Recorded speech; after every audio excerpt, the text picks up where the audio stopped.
ಎಲ್ಲರಿಗೂ ನಮಸ್ಕಾರ.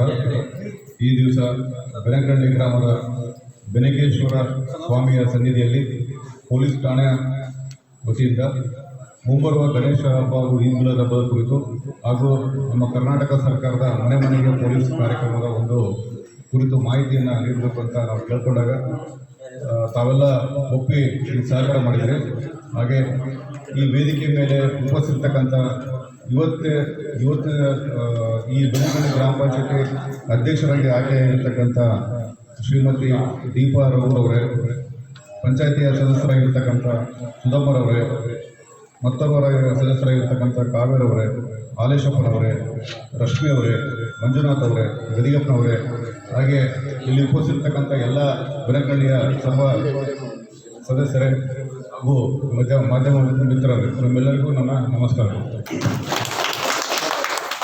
ಇದು ನನ್ನ ಎರಡನೇ ಸಭೆ. ಮುಂಚೆ ಇಲ್ಲಿ ಜಾತ್ರೆ ಮಾಡಿದ್ರಿ, 22 ವರ್ಷಗಳ ದೊಡ್ಡ ಪ್ರಮಾಣ ಜಾತ್ರೆ ಮಾಡಿದ್ರಿ. ಅದಕ್ಕಿಂತ ಮುಂಚೆ ಒಂದ್ಸಲ ಗಣೇಶ ಹಬ್ಬದ ನಾವು ಸಭೆ ಮಾಡಿದ್ವಿ.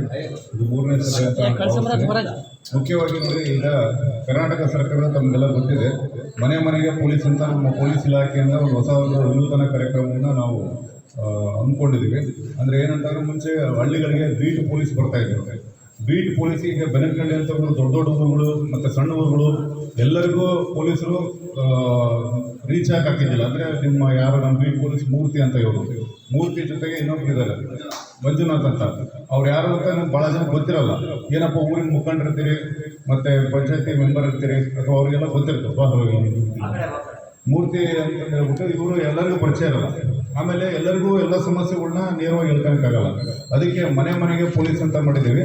ಪ್ರತಿಯೊಬ್ಬರು ಮನೆಗೂ ನಾವು ಇದು ಹೊನ್ನಾಳಿ ಪೊಲೀಸ್ ಠಾಣೆ ವ್ಯಾಪ್ತಿಯಲ್ಲಿ 96 ಹಳ್ಳಿ ಬರುತ್ತೆ. ಹೊನ್ನಾಳಿ, ಸಾಸವಳ್ಳಿ, ಕೂದೂರು ಅಂತ ದೊಡ್ಡ ದೊಡ್ಡ ಊರುಗಳು ಇಟ್ಕೊಂಡು ಪ್ರತಿಯೊಬ್ಬರು ಮನೆಗೆ ಹೋಗ್ತೀವಿ. ನಾವು ಪ್ರತಿಯೊಬ್ಬರು ಮನೆಗೆ ಹೋಗ್ಬಿಟ್ಟು ಸರ್ವೆ ಮಾಡ್ತೀವಿ. ಸರ್ವೆ ಅಂತಂದರೆ ಅವ್ರ ಮನೆಗೆ ಹೋಗ್ಬಿಟ್ಟು ಮಾಹಿತಿ ಕೇಳ್ತೀವಿ.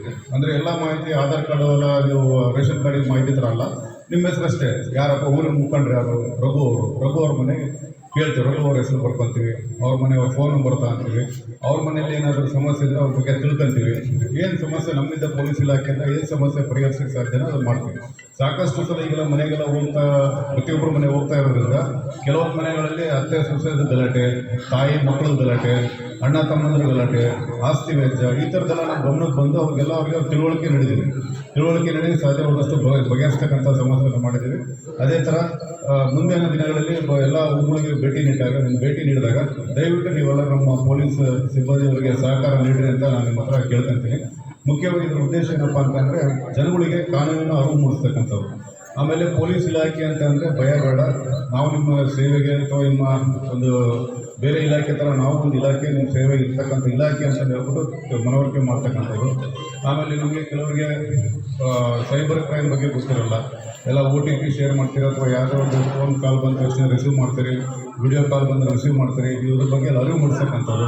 ಆಮೇಲೆ 112 ಏನಾದರೂ ಎಮರ್ಜೆನ್ಸಿ ನಿಮಗೆ ಏನಾದರೂ ಸಮಸ್ಯೆ ಆಯಿತು ಅಂದರೆ ಇಮಿಡಿಯೇಟಾಗಿ 112 ಫೋನ್ ಮಾಡಿದ್ರೆ ನಿಮ್ಮ ಮನೆ ಬಾಗಿಲಿಗೆ ನಮ್ಮ ಪೊಲೀಸರು ಬರ್ತಾರೆ. ಎಮರ್ಜೆನ್ಸಿ ಸರ್ವಿಸು ಇದು ಕರ್ನಾಟಕದ ಯಾವುದೇ ಒಂದು ಭಾಗದಲ್ಲಿ ನೀವು ಇದ್ದಾಗ ನಿಮಗೆ ಏನಾದರೂ ಸಮಸ್ಯೆ ಆಯಿತು ಅಂದರೆ 112 ಫೋನ್ ಮಾಡಿದ್ರೆ ಬರ್ತಾರೆ. ಹಾಗೆ ನೀವು ಏನಾದರೂ ಮಕ್ಕಳ ಬಗ್ಗೆ, ಕೆಲವೊಂದು ಹಳ್ಳಿಗಳಲ್ಲಿ ಬಾಲ್ಯ ವಿವಾಹ ಮಾಡ್ತಿರ್ತಾರೆ ಅಥವಾ ಬಾಲ್ಯ ವಿವಾಹ ಮಾಡಿಬಿಟ್ಟು ಮುಚ್ಚಾಕ್ತಿರ್ತಾರೆ. ಆ ಥರ ಮಕ್ಕಳ ಹಕ್ಕುಗಳನ್ನ ರಕ್ಷಣೆ ಮಾಡೋಕ್ಕೋಸ್ಕರ ನಾವು ಈ ಗಮನಕ್ಕೆ ಬರೋದಿಲ್ಲ. ಕೆಲವೊಂದು ಸಲ ಏನಾಗುತ್ತೆ, ಯಾರು ಗಮನಕ್ಕೆ ಕೊಡೋದೇ ಮನೇಲೇ ಇರ್ತಾರೆ. ಮನೆಗೆ ಪೊಲೀಸ್ ಬಂದಾಗ ಆ ವಿಚಾರಗಳೆಲ್ಲ ಬೆಳಕಿಗೆ ಬರುತ್ತೆ. ಸೊ ಹಾಗಾಗಿ ಏನಾದರೂ ಬಲವಂತವಾಗಿ ಮಾಡಿರ್ತಕ್ಕಂಥ ಮೇಲೆ ಕಾನೂನು ಜರುಗಿಸಲಿಕ್ಕೆ ನಮ್ಗೆ ಅವಕಾಶ ಆಗುತ್ತೆ. ಆಮೇಲೆ ಕೆಲವೊಂದು ಕಡೆ ಮನೆಯಲ್ಲಿ ಸಾಕಷ್ಟು ಬಂಗಾರ, ಬೆಳ್ಳಿ, ದುಡ್ಡು ಎಲ್ಲ ಇಟ್ಕೊಂಡಿರ್ತೀರ, ನಿಮಗೆ ಅದರ ಬಗ್ಗೆ ಮಾಹಿತಿ ಇರಲ್ಲ. ಹಾಗಾಗಿ ನಮ್ಮವ್ರು ಕಳ್ಳರ ಬಗ್ಗೆ, ದರೋಡೆಗಳ ಬಗ್ಗೆ ಮಾಹಿತಿ ಕೊಡ್ತಾರೆ. ಬ್ಯಾಂಕಲ್ಲಿ ಸೇಫ್ ಲಾಕರಲ್ಲಿ ಇಟ್ಕೊಳ್ಳೋ ಬಗ್ಗೆ. ಆಮೇಲೆ ಈಗೆಲ್ಲ ಈ ಕಡೆ ಭಾಗದಲ್ಲೆಲ್ಲ ಅಡಿಕೆ ಬೆಳೆ ಹೆಚ್ಚಿಗೆ ಬೆಳಿತೀರಿ. ಹಾಗಾಗಿ ಅಡಿಕೆ ಬೆಳೆ ಬೆಳಿತೀರಿ ಅಂದರೆ ಎಲ್ಲ ಆಲ್ಮೋಸ್ಟ್ ಎಲ್ಲ ಆರ್ಥಿಕವಾಗಿ ಸುಸ್ಥಿತಿ ಇರ್ತೀರಿ. ಸೊ ನಿಮಗೆ ನಮ್ಮವರು ಅರಿವು ಮೂಡಿಸ್ತಾರೆ. CC ಕ್ಯಾಮ್ರಾ ಮಾಡಿಸ್ಕೊಡ್ರಿ, CC ಕ್ಯಾಮ್ರಾ ಹಾಕ್ಕೊಂಡ್ರೆ ಒಳ್ಳೆಯದಂತ ಹೇಳ್ಬಿಟ್ಟು ಅವ್ರ ಬಗ್ಗೆ ಅರಿವು ಮೂಡಿಸ್ತಾರೆ. ಇನ್ನೂ ಸಾಕಷ್ಟು ಕೆಲಸಗಳನ್ನ ಮಾಡ್ತಾರೆ. ನೀವು ಅವ್ರ ಜೊತೆಗೆ ಸಹಕಾರ ಮಾಡಿರಿ ಅಂತ ಹೇಳ್ತಾ ಸ್ವಲ್ಪ ಪಾಂಪೆಟ್ಸ್ ಕೊಟ್ಬಿಡ್ರಿ. ಈ ಥರ ಈ ಪಾಂಪೆಟ್ಸ್ ಎಲ್ಲ ಇದೆ. ಇದರಲ್ಲಿ ಕರಪತ್ರದಲ್ಲಿ ನಾವೆಲ್ಲ ಅದ್ರ ಬಗ್ಗೆ ಮಾಹಿತಿ ಕೊಟ್ಟಿದ್ದೀವಿ. ದಯವಿಟ್ಟು ನಾವು ಓದ್ಕೊಡ್ರಿ ಅಂತ ನಾನು ನಿಮ್ಮ ಹತ್ರ ಕೇಳ್ತೀನಿ.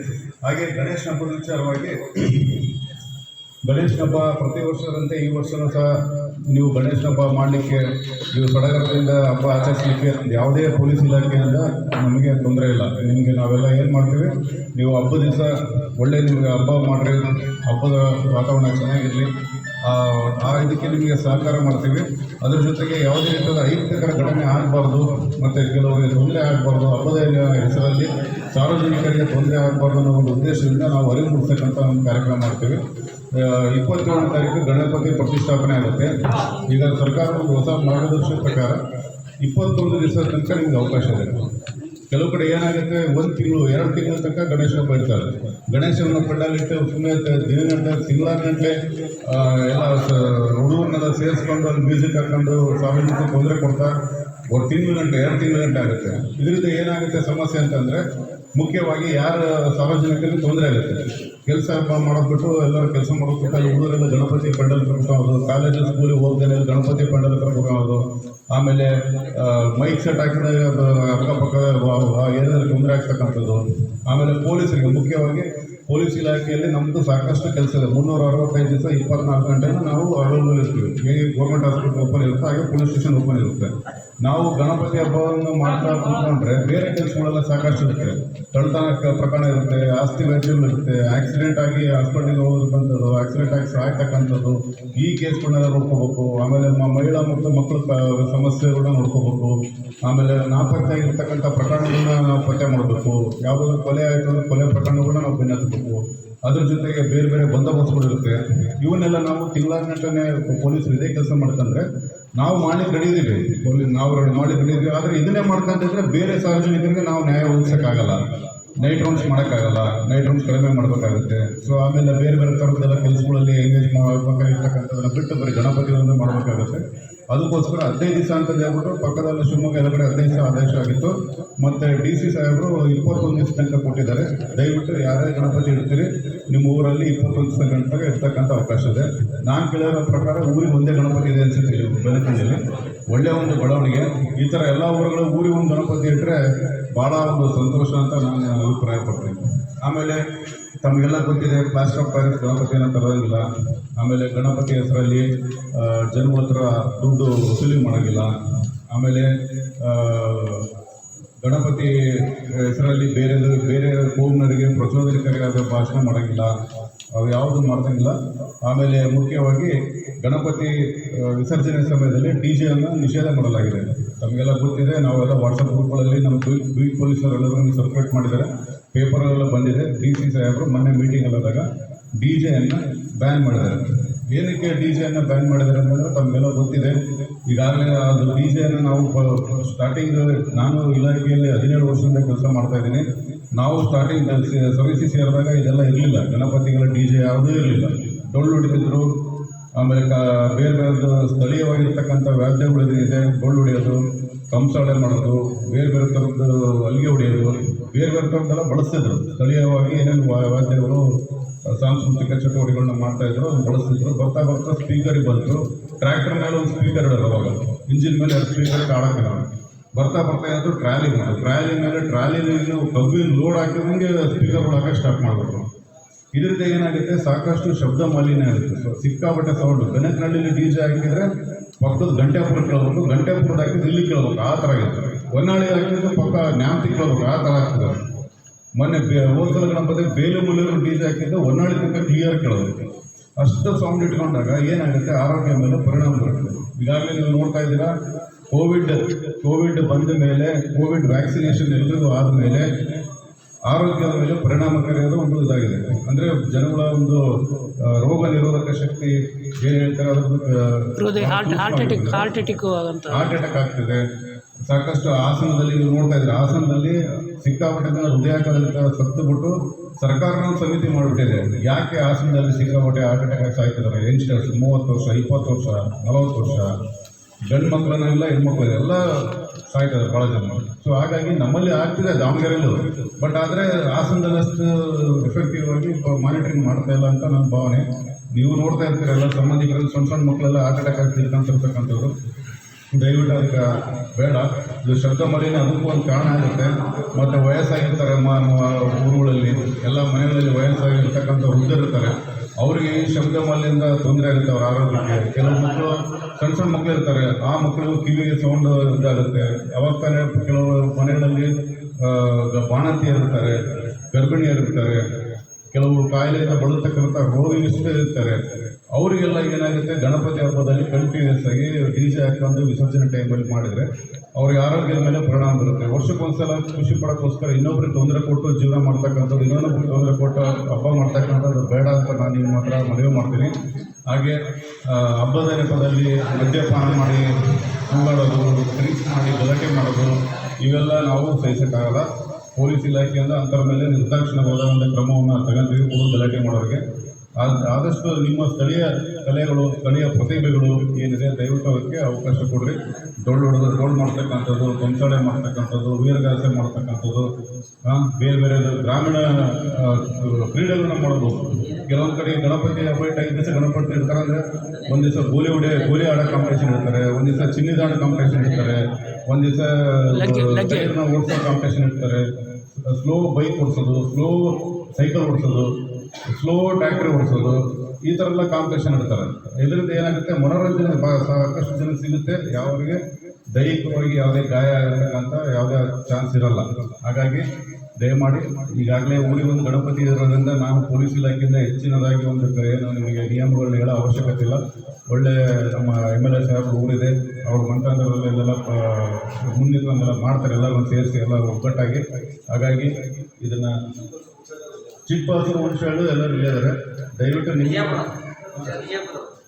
ನೀವು ಯಾರಿದ್ರೆ ನಿಮ್ಮ ಊರುಗಳಲ್ಲಿ ಸಹ ನಾವು ಸಾಧ್ಯ ಬಂದು ನಾನೇ ಬಂದು ಮೀಟಿಂಗ್ ಮಾಡ್ತೀನಿ, ಇಲ್ಲಾಂದರೆ ನಮ್ಮ ಬೀಟ್ನವರು ಬಂದು ಬೀಟ್ ಮಾಡ್ತಾರೆ. ನಿಮ್ಮ ಊರುಗಳಲ್ಲಿ ಸಹ ಇದೇ ಥರ ಸ್ವಲ್ಪ ಮುಂದಾಳತ್ವ ವಹಿಸ್ಕೊಂಡು DJ ಇರೋದ್ರ ಬಗ್ಗೆ ಮತ್ತು 20 ದಿವಸಗಳೊಳಗೆ ಗಣಪತಿಯನ್ನು ಕಳಿಸೋದ್ರ ಬಗ್ಗೆ ಮತ್ತು ಗ್ರಾಮೀಣವಾಗಿ ಸ್ಥಳೀಯ ಇವ್ರಿಗೆ ಪ್ರತಿಭೆಗೆ ಅವಕಾಶ ಕೊಡೋದ್ರ ಬಗ್ಗೆ ನೀವು ಸಹ ಊರಲ್ಲಿ ಪ್ರಚಾರ ಮಾಡಿರಿ, ಊರಲ್ಲಿ ತಿಳಿಸ್ರಿ ಅಂತ ಹೇಳ್ತಾ, ಯಾರು ಎಲ್ಲಿ ಬೇಕು ಯಾವ ಥರ ಬೇಕಾದ್ರೆ ಇಡೋಕ್ಕಾಗಲ್ಲ. ನೀವು ಪರ್ಮಿಷನ್ ತೊಗೋಬೇಕಾಗುತ್ತೆ. ಲಾಸ್ಟ್ ಇಯರ್ ಎಲ್ಲ ಪರ್ಮಿಷನ್ ತೊಗೊಂಡಿದ್ರಿ. ಹೋದ ವರ್ಷದ ನಾವು ಸಿಂಗಲ್ ವಿಂಡೋ ಸಿಸ್ಟಮ್ ಅಂತ ಮಾಡಿದ್ವಿ, ಏಕ ಗವಾಕ್ಷಿ ಪದ್ಧತಿ ಅಂತ. ಪೊಲೀಸ್ ಠಾಣೆಯಲ್ಲಿ ನಾವು ನಿಮಗೆ ಪರ್ಮಿಷನ್ ಕೊಡಿಸ್ತೀವಿ. ಈಗ ಉದಾಹರಣೆಗೆ ನೀವು ಬೇರೆ ಬೇರೆ ಇಲಾಖೆಗೆ ಅಡ್ಡಾಡೋ ಅವಶ್ಯಕತೆ ಇಲ್ಲ. ಗ್ರಾಮ ಪಂಚಾಯತಿಗೆ, ಬೆಸ್ಕಾಮ್ಗೆ, PWDಗೆ, ಆಮೇಲೆ ಫೈರ್ ಫೋರ್ಸ್ನರಿಗೆ, ಪೊಲೀಸ್ ಡಿಪಾರ್ಟ್ಮೆಂಟ್ಗೆ ಎಲ್ಲಿ ಬೇಕಾದ್ರೆ ಸುಮ್ಮನೆ ಓಡಾಡ್ಕಂತ ನೀವು ಸುಮ್ಮನೆ ಇದು ಮಾಡೋದು ಬೇಡ. ನಾವೊಂದು ಫಾರ್ಮೆಟ್ ಕೊಡ್ತೀವಿ. ಆ ಫಾರ್ಮೆಟ್ನ ತಗೊಂಡು ಒಂದು ಅಪ್ಲಿಕೇಶನ್ ಫಾರ್ಮ್ ಟೈಪ್ ಇರುತ್ತೆ, ಅದನ್ನು ನೀವು ತುಂಬಬೇಕಾಗುತ್ತೆ. ಅಧ್ಯಕ್ಷರು ಯಾರು, ಕಾರ್ಯದರ್ಶಿ ಯಾರು, ಎಲ್ಲಿ ಗಣಪತಿ ಇಡ್ತೀರಾ, ಯಾವತ್ತು ಇಡ್ತೀರಾ, ಮತ್ತು ಎಷ್ಟು ದಿವಸ ಗಣಪತಿ ಇಡ್ತೀರಾ, ಯಾವ ರೂಟಲ್ಲಿ ಎಲ್ಲಿ ಬಿಡ್ತೀರಾ ಅಂತ ವಿಸರ್ಜನೆ ಮಾಡೋದು. ಈ ಗಣಪತಿಯನ್ನು ಬೆನಕೇಶ್ವರ ದೇವಸ್ಥಾನದಲ್ಲಿ ಇಡ್ತೀರಿ ಅಂತಂದರೆ ದೇವಸ್ಥಾನದಲ್ಲಿ ಇಡ್ತೀವಿ. ಅಧ್ಯಕ್ಷರು ಯಾರಿದ್ದಾರೆ, ಕಾರ್ಯದರ್ಶಿ ಯಾರಿದ್ದಾರೆ ಅವ್ರ ಮಾಹಿತಿ. ಆಮೇಲೆ ಮತ್ತೆ ಎಷ್ಟು ದಿವಸ ಇಡ್ತೀರಿ, 5 ದಿವಸ ಇಡ್ತೀವಿ ಅನ್ನೋ ಬಗ್ಗೆ ಮಾಹಿತಿ. ಆಮೇಲೆ ಮೆರವಣಿಗೆ ಯಾವ ಥರ ಮಾಡ್ತೀರಿ, ಎಲ್ಲಿ ಹೋಗುತ್ತೆ, ಎಲ್ಲೆಲ್ಲಿ ಮುಂದೆ ಎಲ್ಲೆಲ್ಲಿ ಮೆರವಣಿಗೆ ಇರುತ್ತೆ, ಮೆರವಣಿಗೆ ರೂಟು, ಮತ್ತು ವಿಸರ್ಜನೆ ಎಲ್ಲಿ ತುಂಗಭದ್ರಾ ನದಿ ಮಾಡ್ತಾರೆ, ತುಂಗಭದ್ರಾ. ಇಷ್ಟು ಸಿಂಪಲ್ ಇರುತ್ತೆ ಅಷ್ಟೇ, ಅದೇನು ಡಿಫಿಕಲ್ಟ್ ಇರೋಲ್ಲ. ಸಿಂಪಲ್ ಆಗಿ ತುಂಬೋದು. ಅದ್ರ ಜೊತೆಗೆ ಎಲ್ಲ ಗ್ರಾಮ ಪಂಚಾಯತಿ ಪರ್ಮಿಷನ್ ಇಲ್ಲಿ ಮತ್ತೆ ಬರೋದ ಅವಶ್ಯಕತೆ ಇಲ್ಲ. ಅಲ್ಲೇ ತಾಲೂಕ್ ಪಂಚಾಯತ್ ಮಾತಾಡಿದ್ದೀವಿ. ಒಬ್ಬ ಅಧಿಕಾರಿನ ಅವ್ರು ನೇಮಕ ಮಾಡ್ತಾರೆ, ಅವರೇ ಅಲ್ಲಿ ಪರ್ಮಿಷನ್ ಕೊಡ್ತಾರೆ ಗ್ರಾಮ ಪಂಚಾಯತಿಂದ. ಆಮೇಲೆ ಬೆಸ್ಕಾಮಿಂದ ಏನಿದೆ ಒಂದು ಫೀಸ್ ಕಟ್ಟಿಸ್ಕೊಂತಾರೆ. ದೇವಸ್ಥಾನದ ಒಳಗಡೆ ಇಟ್ಟರೆ ನಿಮಗೆ ಮೀಟ್ರ್ ಇರುತ್ತೆ. ಹಾಗಾಗಿ ಇಲ್ಲಿ ದೇವಸ್ಥಾನದ ಒಳಗೆ ಬೆಸ್ಕಾಮಿಂದ ಬರೀ ಪರವಾನಗಿ ಕೊಡ್ತಾರೆ, ಫೀಸ್ ಕಟ್ಸ್ಕೊಳಲ್ಲ. ಅದೇ ಸಾರ್ವಜನಿಕ ಸ್ಥಳದಲ್ಲಿ ಇಡ್ತೀರಿ ಅಂತ ಅಂದರೆ ಎಷ್ಟು ದಿವಸ ಇಡ್ತೀರಿ ಅಂತ ಅಂದ್ಬಿಟ್ಟು ಅಷ್ಟು ಯೂನಿಟಿಗೆ ಬಿಲ್ ಹಾಕ್ತಾರೆ, ಆ ಬಿಲ್ ಕಟ್ಟಬೇಕಾಗುತ್ತೆ. PWD ರೋಡ್ ಮೇಲೆ ಪ್ರತಿಷ್ಠಾಪನೆ ಮಾಡ್ತಾರೆ ಅಂದರೆ ಅವ್ರಿಗೊಂದು NOC ತಗೋಬೇಕಾಗುತ್ತೆ. ಆಮೇಲೆ ಫೈರ್ ಫೋರ್ಸ್ನವ್ರದ್ದು, ಅಗ್ನಿಶಾಮಕ ದಳದ ಅವ್ರಿಗೊಂದು NOC ತಗೋಬೇಕಾಗುತ್ತೆ. ಅವನ್ನೆಲ್ಲ ಒಂದೇ ಕಡೆಗೆ ಕೊಡಿಸ್ತಕ್ಕಂಥ ವ್ಯವಸ್ಥೆನ, ಏಕಗವಾಕ್ಷಿ ವ್ಯವಸ್ಥೆಯನ್ನು ಪೊಲೀಸ್ ಠಾಣೆಯಲ್ಲಿ ನಾವು ಮಾಡ್ತೀವಿ. ಇವತ್ತು ಅದನ್ನು ನೀವು ಏಕಗವಾಕ್ಷಿ ಪದ್ಧತಿಯನ್ನು ಬಳಸ್ಕೊಳ್ರಿ. ಎಲ್ಲಿ ಓಡಾಡೋದು ಬೇಡ. ಯಾರಾದರೂ ಕಮಿಟಿ ಅವ್ರು ಅಷ್ಟು 10 ಜನ ಪೊಲೀಸ್ ಸ್ಟೇಷನ್ ಮಾಡೋದು ಬೇಡ. ಹೋಸಲು ಏನಾಗ್ಬಿಟ್ಟು ಹೊನ್ನಾಳಿ ಪೊಲೀಸ್ ಠಾಣೆಯಲ್ಲಿ 220 ಗಣಪತಿ ತಗೊಂಡು ಒಂದು ಗಣಪತಿ ಪರ್ಮಿಷನ್ ಊರಲ್ಲೆಲ್ಲ ಕೆಲಸ ಬಿಟ್ಟು 25-30 ಜನ ಬರೋರು. ಎಷ್ಟೊಂದು ಸತಿ MLA ಸಾಹೇಬ್ರು ಎಲ್ಲರೂ ಫೋನ್ ಮಾಡೋರು, ಏನೇನಪ್ಪ ಸ್ಟೇಷನ್ ಗಲಾಟೆ ಎಲ್ಲ ಜನ ಸೇರ್ಬೇಕಾಗುತ್ತೆ. ಅದಕ್ಕೆ ದಯವಿಟ್ಟು ಅಷ್ಟೊಂದು ಜನ ಬರೋದು ಬೇಡ.